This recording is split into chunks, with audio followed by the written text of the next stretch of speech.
welcome back to my YouTube channel. Kita Q&A ya. Di video ini kita buka question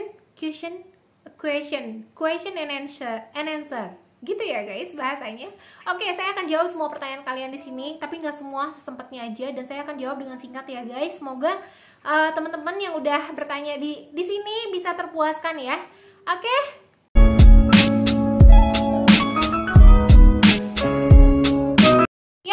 Kita mulai dari yang pertama. Yang pertama itu ada Mbak Tina Sandi. Halo Mbak Tina Sandi, apa kabar? Kemarin udah saya jawab di video sebelumnya ya. Ini ada pertanyaan lagi nih.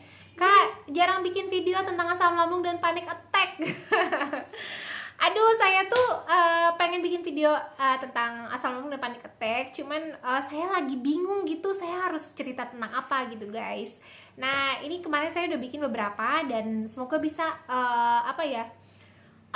memuaskan kerinduan kalian pada sharing-sharing saya gitu. Nah, yang kedua ini dari Wahyu DR. Sesak nafas leher terasa tercekik, itu gejala apa dok? Aduh Pak Wahyu, saya bukan dokter, saya cuman orang yang pernah mengalami anxiety disorder dan dan saya sharing gitu karena saya merasa saya mendapatkan pengobatan yang tepat dan saya merasa jadi lebih baik. Nah, kalau sesak nafas leher rasa tercekik itu adalah gejala bisa jadi karena asam lambung. Kalau yang kita di sini kan biasanya asam lambung ya, asam lambung naik, jadi leher terasa tercekek gitu. Terus sesak nafas itu salah satu gejala dari asam lambung, tapi bisa juga dari gejala penyakit-penyakit lainnya. Untuk lebih lanjutnya bisa hubungin dokter gitu. Nah, terus dari Osfrida Wego. Kak, saya nonton video tentang pola makan, saya baru pertama ikut. Apakah baru awal kakak mengatur pola makan seperti itu, kakak masih merasakan sensasi seperti kelayangan? Saya itu sampai sekarang masih suka ngerasa kelayangan. Jadi meskipun pola makan saya udah betul, tapi kelayangan itu tetap ada kadang-kadang. Biasanya pada saat menstruasi, karena mungkin darahnya keluar banyak. Biasanya saya minum menambah darah, atau saya minum makan beet yang merah-merah gitu yang bisa menambah darah. Terus saya makan daging sapi yang bisa menaikkan trombosit dalam tubuh saya gitu. Nah, jadi gitu. Nah, kalau kayak pusing kelayangan itu biasanya muncul juga karena sensasi asam lambung juga gitu guys. Nah, yang harus diobatin ya lambungnya itu gitu. Dan ketenangan diri kita itu lebih penting juga sih, karena asam lambung tuh biasanya berasal dari pikiran. Jadi kalau misalnya orang yang sakit asam lambung tuh pikirannya biasanya terlalu banyak berpikir gitu guys, jadi larinya ke asam lambung. Tapi kalau kitanya tenang biasanya asam lambung aman gitu, atau makannya yang nggak bener biasanya kena asam lambungnya ya. Terus Kak, saya hamil 6 bulan dari Siva Nanda. Halo Mbak Siva, saya hamil 6 bulan, asam lambung sering naik dan rasanya di ulu hati panas, perih kadang sampai punggung. Tapi saya kasih obat mah, terus atur nafas dan menerima rasa sakit itu biar anxiety-nya nggak ikut kambuh. Soalnya kadang pikiran saya negatif kalau asam lambung naik. Iya, itu udah bener banget. Jadi atur nafas dan yakinkan pada diri kita semuanya akan baik-baik aja gitu. Biasanya itu membantu ya. Terus Hengki Song, Kak tolong cara meredakan sesak nafasnya gimana? Jadi kalau saya meredakan sesak nafas itu ada di video saya sebelumnya ya guys. Jadi saya afirmasi pada diri saya sendiri bahwa semua baik-baik aja. Biasanya kita tuh makin sesak nafas pada saat pikiran kita makin kacau gitu. Semakin kacau, semakin takut, sesak nafas semakin sesak. Tapi dengan kita menenangkan diri kita sendiri, biasanya sesak nafasnya pun berkurang. Itu sih yang saya rasain. Terus ini dari Dwi Wardina Bandi. Halo Kak Ayu, kalau boleh tahu Ryu minum susu apa? Oh, ini tentang ini ya, tentang anak spesial. Nanti akan saya bahas di video yang lain ya. Terus dari Dani Boy, saya tiap hari sesak terus capek rasanya dan setiap sesak selalu panik berlebihan. Mana saya masih muda, gimana solusinya? Nah itu sih, jadi kalau sesak itu sebaiknya jangan panik. Justru yang kita harus lakukan adalah menenangkan diri kita sendiri dan meyakinkan bahwa semuanya akan baik-baik aja gitu. Kalau makin panik jadinya jatuhnya makin sesak.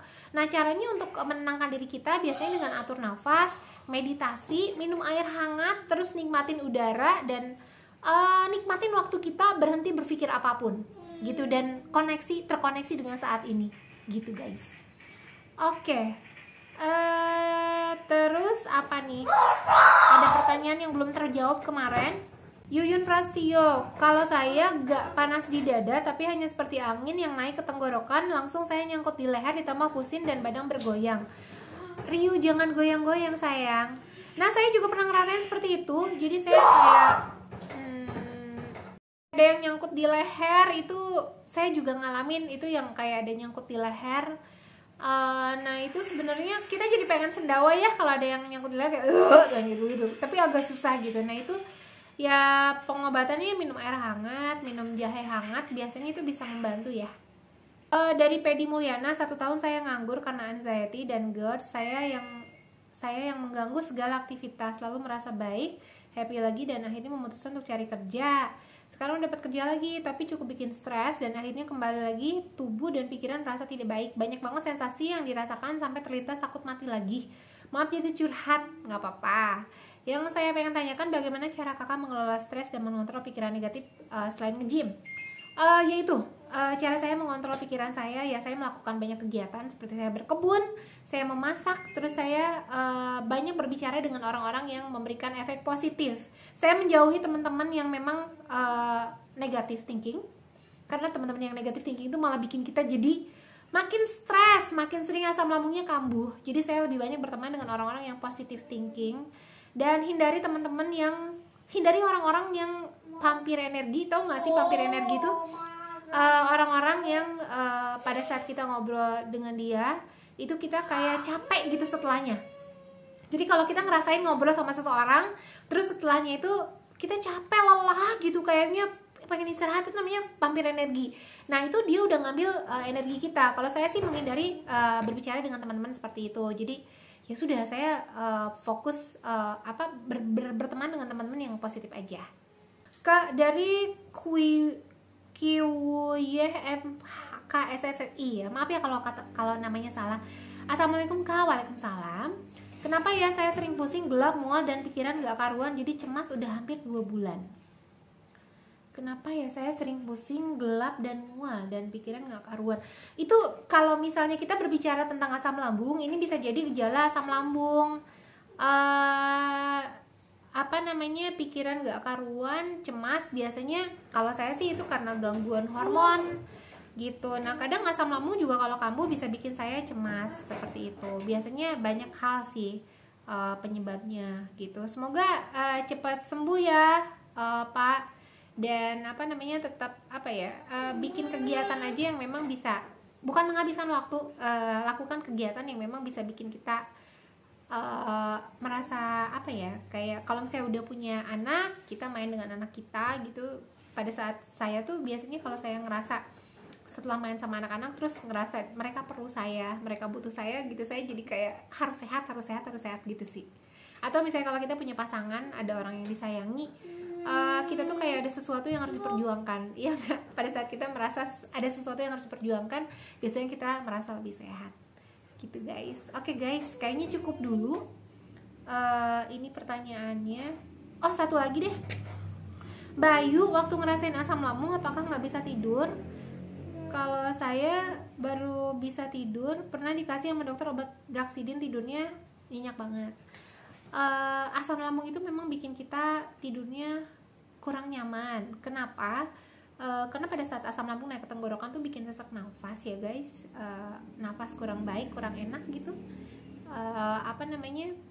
Ya itu sih, tenangkan diri. Dan biasanya kalau untuk tidur yang nyenyak itu biasanya kita berada pada pada kondisi dimana kita tidak berpikir apapun. Nah makanya kan ada kalau misalnya orang-orang kalau secara spiritual kita itu tidur jangan berpikir apa-apa gitu. Tidur itu yang bagus yang tidak bermimpi gitu kan. Pada saat kita tidur tidak bermimpi artinya kita tidurnya baik gitu, kayak gitu. Nah berarti kita harus istirahatin pikiran pada saat tidur, jangan berpikir apapun, dan kita percaya aja semuanya akan baik-baik aja, semuanya akan baik-baik. Saya akan hidup, saya akan sehat, afirmasi pada diri kita sendiri, saya akan hidup, saya akan sehat, saya akan baik-baik aja, dan biasanya tidurnya jadi nyenyak gitu.